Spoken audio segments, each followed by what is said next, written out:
court. Bringing things up the floor is Adam Silas, the guard.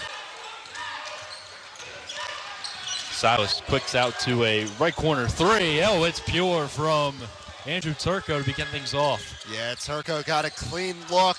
Good offense leads to an easy three for Turco.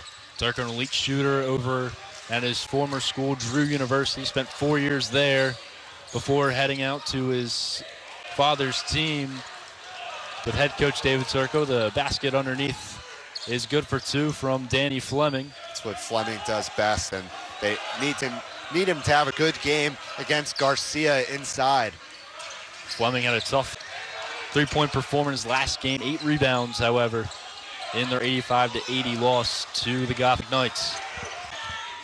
10 on the shot clock, bringing the ball up and driving inside the paint is Alisea, but he's denied at the rim. Danny Fleming meets him at the right block.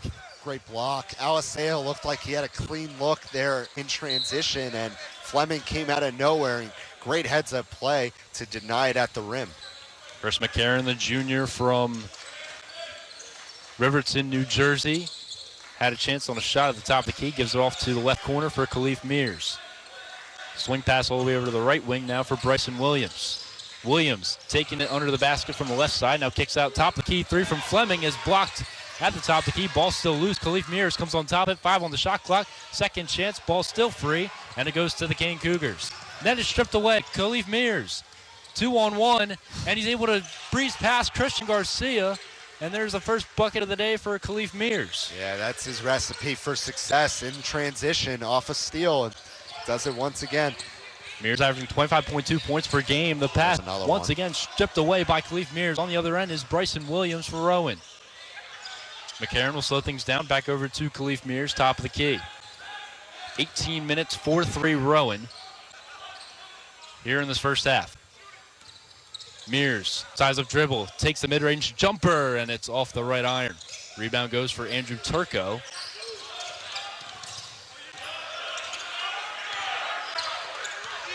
Turco pass over to Alisea. Alisea, the leading scorer for the Kane Cougars. Averaging 14.9 points per game. It's 10th in the NJAC. Trey Hartz over top of the key. And drawing the foul is Adam Silas.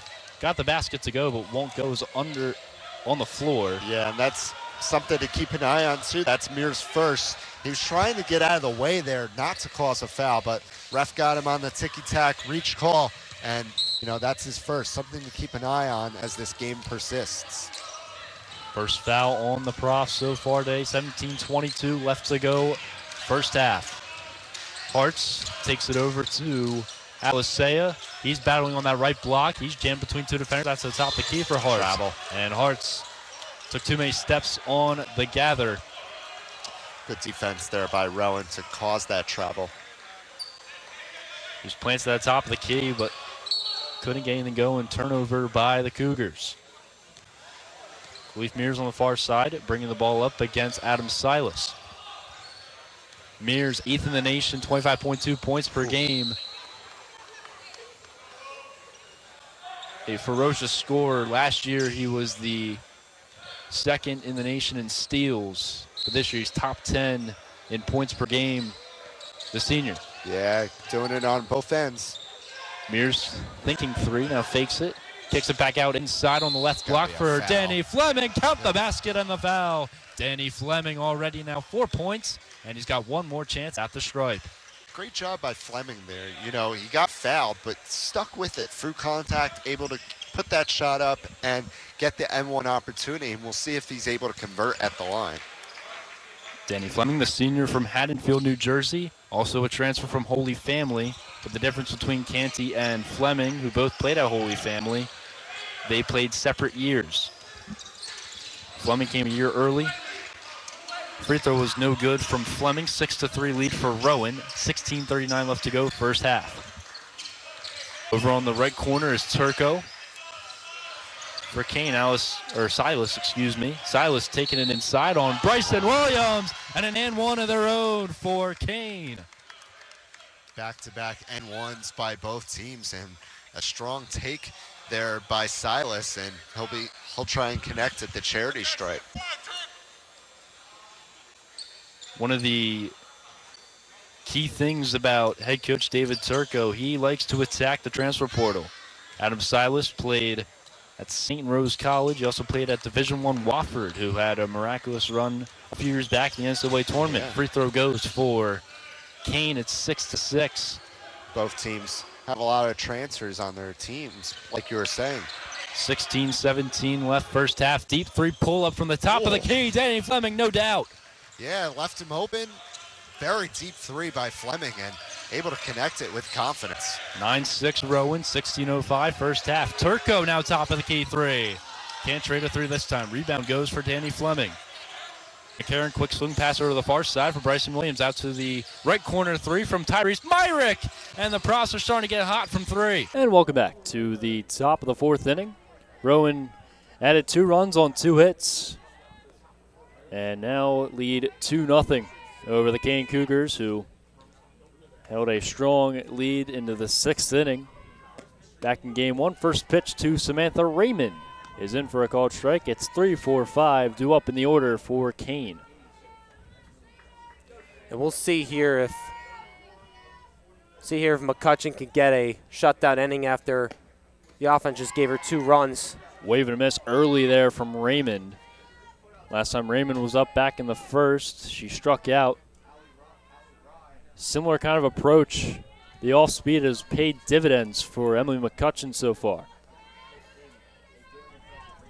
No balls, 2 strikes. The pitch from McCutcheon is hit in the air, but it's right to the glove of Peyton McNair at short. And just a soft line out there from Raymond. And that's what McCutcheon can be at her best, just getting those soft contact line outs. Maya Thompson, the first baseman and the cleanup batter, will take the first pitch in the dirt. Thompson, the junior from Victor, New York. .351 average, 1 home run on the season, 13 runs batted in. Has started every game at first. And takes a high drive deep to right field, ranging back at the track. It is gone! Maya Thompson with her 2nd home run of the year and makes it 2-1 Rowan.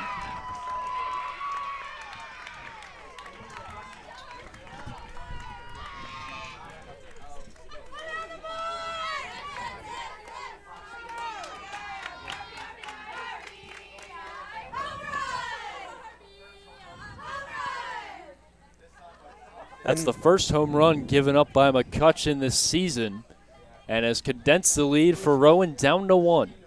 And you really got to like that approach there from Maya Thompson to take that ball to right center field with a good approach there. And she was able to get that over the wall. Now cut the lead in half.